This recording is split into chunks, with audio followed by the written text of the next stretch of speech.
Des explosions et de larges fumées noires s'élèvent dans le ciel bleu de Gaza. C'était il y a quelques heures. Bâtiments détruits, voitures foudroyées et des habitants abasourdis. C'est de la folie. On dirait que l'ennemi a perdu la raison. Ce qu'ils ont fait à la tour, la frappe contre le bâtiment, ça terrorise les habitants. Le message est clair, la prochaine frappe sera encore plus importante. Des représailles après plus de 900 roquettes lancées en 48 heures par les groupes armés palestiniens, selon la police israélienne qui répond par des raids sur la bande de Gaza. Plus de 50 morts pour le moment à déplorer, dont des enfants et plusieurs chefs du Hamas.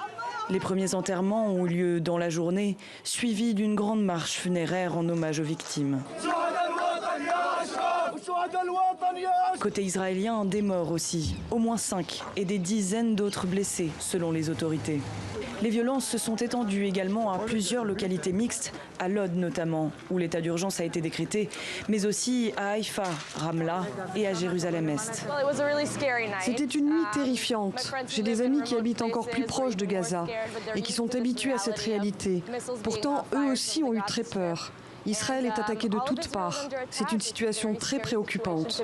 L'inquiétude de la communauté internationale monte elle aussi, à commencer par la Cour pénale internationale et sa procureure générale qui s'est dite très préoccupée par la situation.